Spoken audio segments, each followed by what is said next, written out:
أعوذ بالله من الشيطان الرجيم.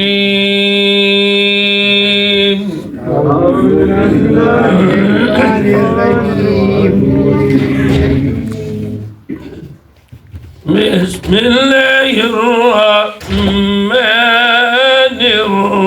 الرحيم. بسم الله الرحمن الرحيم.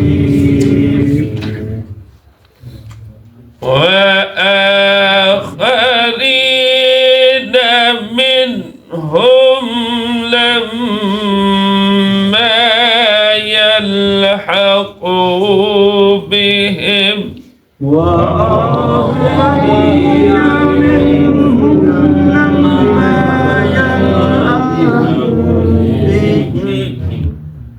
وهو العزيز الحكيم.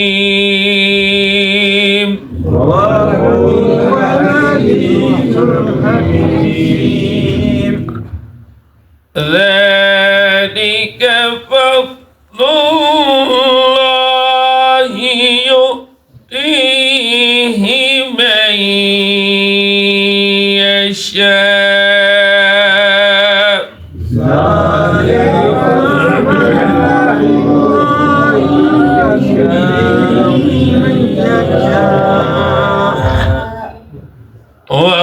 والله ذو الفضل العظيم.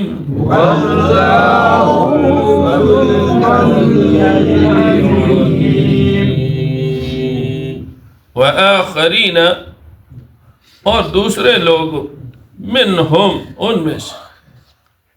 اب اس کا تعلق جو ہے پیچھے والذی بعث فی الامیین کے ساتھ.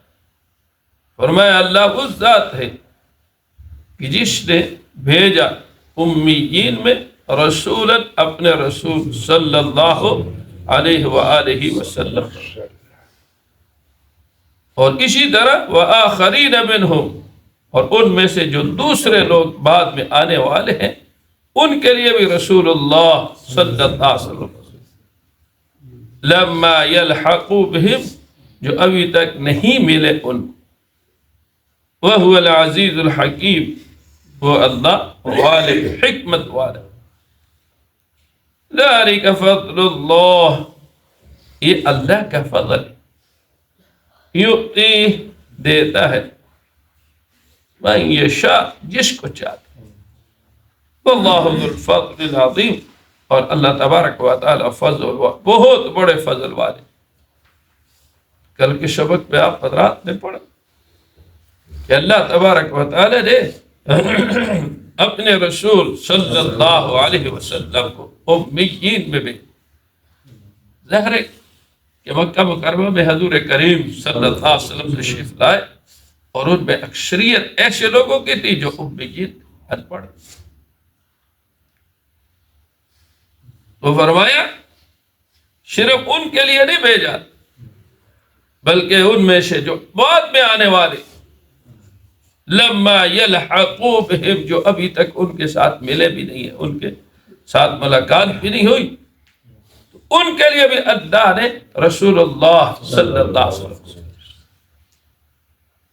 اسی سے مفسرین نے لکھا ہے کہ حضور کریم صلی اللہ علیہ وسلم کی نبوت جو ہے صرف مکہ والوں کے لیے نہیں تھی یہ مدینہ والوں کے لیے نہیں تھی بلکہ آپ صلی اللہ علیہ وسلم کی نبوت اور رسالت جو ہے جب تک قیامت تک کے لیے لوگ آنے والے ہیں ان سب کے لیے اللہ نے رسول بنا کے بھیجا حضور کریم صلی اللہ علیہ وسلم. اسی نے فرمایا وَأُرْسِلْتُ إِلَى الْخَلْقِ كَافَّةً کہ مجھے جو ہے بھیجا گیا اللہ اکبر تمام مخلوقات کے لیے تمام انسانوں کے لیے نبی بنا کے بھیجا گیا. تو آپ صلی اللہ علیہ وسلم کی نبوت جو ہے وہ ایک زمانے کے ساتھ مخصوص نہیں ہے.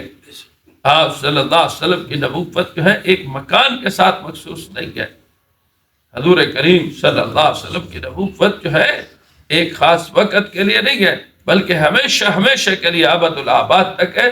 قیامت تک کے لیے انسانوں کے لیے فلاح اور معبود کا ذریعہ حضور کریم صلی اللہ علیہ وسلم کی ختم نبوت. اور مفسرین ایان بھی لکھا ہے کہ جب یہ آیت مبارک نازل ہوئی تو صحابہ کرام رضوان اللہ تعالی علیہم اجمعین نے پوچھا کہ یا رسول اللہ صلی اللہ علیہ وسلم اس کے کون مشتاق ہے؟ وآخرین منہم لما یلحقوا بہ، کہ جو ابھی تک نہیں آئے ان کے لیے بھی آپ کو رسول بنا کے بھیجا گیا، آپ کو معلم بنا کے بھیجا گیا ہے. یہ کون لوگ ہیں؟ ایک دفعہ عرض کیا صحابہ کرام، آپ نے خاموشی اختیار کی. دوسری دفعہ عرض کیا، پھر خاموشی. تیسری دفعہ تو حضور صلی اللہ علیہ وسلم نے حضرت سلمان فارسی رضی اللہ تعالی عنہ کے ہاتھ کو پکڑا اور فرمایا یہ اس قوم کے لوگ ہوں گے کہ اگر دین ثریا تک بھی پہنچ جائے، یعنی آسمان کی بلندیوں تک بھی پہنچ جائے، تو وہاں بھی ایمان اور اسلام کو لے کر جو ہے یہ کائنات میں پھیلائے. تو اہل فارس کی تعریف کی حضور کریم صلی اللہ علیہ وسلم نے، اور دوسرے لفظوں میں یہ فرمایا کہ صرف مکہ والے کے لیے نہیں بلکہ اہل فارس کے لیے بھی یہ میں رسول بنا کے بھیجا گیا ہوں، روم والوں کے لیے بھی رسول بنا کے بھیجا گیا. فرمایا وَهُوَ الْعَزِيزُ الْحَكِيمُ، اور وہ اللہ غالب ہے، حکمت والا ہے.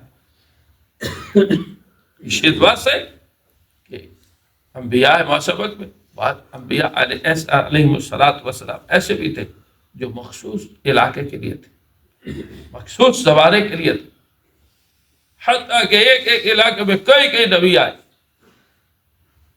اور انہوں نے اللہ کی طرف دعوت دی، اللہ کی طرف لوگوں کو بلایا.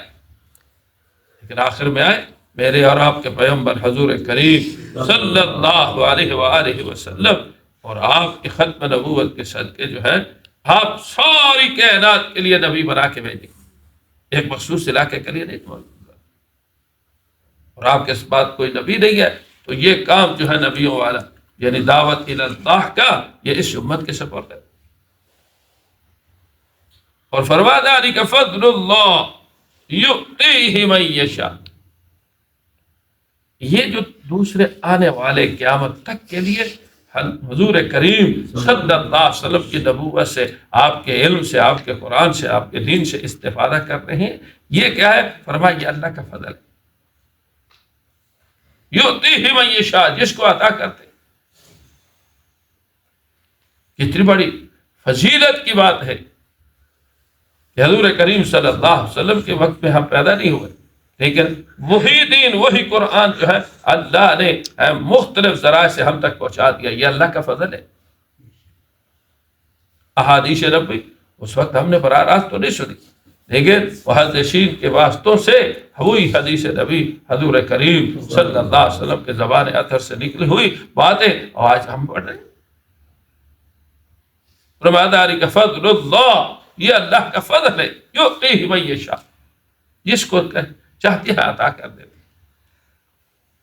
اور بعض مفسرین نے یہ بھی لکھا ہے کہ مدینہ مکہ مکرمہ میں اور مدینہ منورہ میں ظاہر ہے کہ صحابہ کرام میں بعض فقراء صحابہ کرام بھی تھے اور بعض امراء بھی تھے، اغنیاء بھی تھے. تو غرباء نے حضور کریم صلی اللہ علیہ وسلم سے عرض کیا یا رسول اللہ صلی اللہ علیہ وسلم کہ یہ اغنیاء جو امراء ہے یہ ہمارے ساتھ نماز میں بھی شریک ہے، روزے میں بھی شریک ہے، حج میں بھی شریک ہے، اس طرف باقی معاملات میں بھی شریک ہے، لیکن جب اللہ کے راستے میں خرچ کرنے کی باری آتی ہے تو ان کے پاس تو مال ہے، یہ خرچ کر دیتے ہیں اور ہم سے بڑھ جاتے ہیں. ان کے پاس تو مال ہے. جب آپ مال کے لیے مطالبہ کرتے ہیں کہ بھئی فلاں غزوے کے لیے چندہ کرو، فلاں کے لیے جو ہے ساز و سامان کی تیاری کرو، تو یہ پیسے دیتے ہیں. ہمارے پاس تو اتنا مال اسباب نہیں ہوتا کہ ہم دے سکے. تو حضور کریم صلی اللہ علیہ وسلم نے فرمایا اگر تم ان کے ساتھ برابری چاہتے ہو تو پھر فرض نماز کے بعد 33 مرتبہ جو ہے سبحان اللہ، 33 مرتبہ جو ہے الحمدللہ، اور 34 مرتبہ جو ہے اللہ اکبر پڑھ لو. یہ جو خیرات اور صدقات کر رہے ہیں ان کے برابر تمہارا کوئی حصہ ہو جائے گا، تو ان کے برابر ہو جائے. اتنا آسان کام. اب فقراء صحابہ کرام جو ہے وہ یہ وظیفہ پڑھنے لگے فرضوں کے بعد جو ہے 33 مرتبہ سبحان اللہ، 33 مرتبہ الحمدللہ، اور 34 مرتبہ جو ہے اللہ اکبر. تو عمراء صحابہ کرام نے جب دیکھا، جو غریب لوگ تھے انہوں نے دیکھا کہ یہ کوئی عمل کر رہے ہیں، تو ایسے ایسے ایک دوسرے سے پوچھنے لگے کہ بھئی تم کون سا عمل کرتے ہو؟ تو صحابہ کرام کو پتہ چل گیا کہ یہ تو یہ عمل کر رہے ہیں، تو انہوں نے بھی وہی کام شروع کر دیا. یہ کیا تھا؟ نیکی پر حریص تھے. نیکی پر کیا تھے؟ حریص تھے کہ ہم یہ کام جو ہے نیکی کا کر رہا ہے تو میں کیوں نہ کروں. اس کو کہتے ہیں فاستبقوا الخیرات، کہ نیکی کے کام کی طرف دوڑ لگانا، کہ نیکی کا کام کی طرف جو ہے جانا. یہ وہ چیزیں ہیں کہ جس کی وجہ سے انسان آگے بڑھ جاتا ہے. ایک کو دیکھا یہ نفل پڑھ رہا ہے، دوسرا بھی دیکھا کہ اس کو نفل پڑھنا، تاکہ یہ بھی انسان ہے، اس کی بھی ضروریات ہے، یہ بھی سب کچھ کر رہا ہے، میں بھی کروں. تو اس کو کہتے ہیں غبطہ.